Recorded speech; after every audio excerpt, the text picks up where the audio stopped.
तर मित्रांनो, बॉलिवूडचे हिमॅन अर्थात ज्येष्ठ अभिनेत्री धर्मेंद्र यांचं आज निधन झालेलं आहे। वयाच्या 89व्या वर्षी वृद्धापकाळाने त्यांनी अखेरचा श्वास घेतला।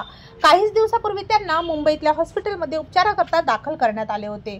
मात्र त्यांची आता प्राणज्योत मालवलेली आहे। त्यांच्या पश्चात पत्नी, मुलं, नातवंड असा गोतावळा आहे।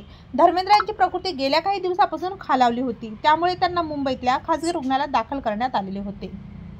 बॉलिवूडमधील अनेक दिग्गज धर्मेंद्र यांना भेटायला गेले होते। धर्मेंद्र यांचा जन्म 8 डिसेंबर 1935 रोजी पंजाबमधल्या कपूरथला जिल्ह्यात झाला होता। त्यांचं शिक्षण फगवाडा इथल्या आर्या हायस्कूलमध्ये झालं। धर्मेंद्रचं शिक्षण हे मॅट्रिक पर्यंत झालं होतं। त्यानंतर ते रेल्वेमध्ये क्लर्क म्हणून नोकरीला लागले, पण सिनेमाची अभिनयाची आवड असल्याने त्यांनी ही नोकरी सोडली। त्यांनी फिल्मफेअरच्या स्पर्धेत भाग घेतला आणि त्यानंतर त्यांचं आयुष्यच बदलून गेलं। मात्र अनेक चित्रपटातून प्रेक्षकांचं भरभरून मनोरंजन करणाऱ्या दिग्गज अभिनेते धर्मेंद्र यांचं आज निधन झालेलं आहे। तेव्हा मित्रांनो, आपल्या तारांगण या YouTube चॅनलतर्फे ज्येष्ठ अभिनेत्री धर्मेंद्र यांना भावपूर्ण श्रद्धांजली।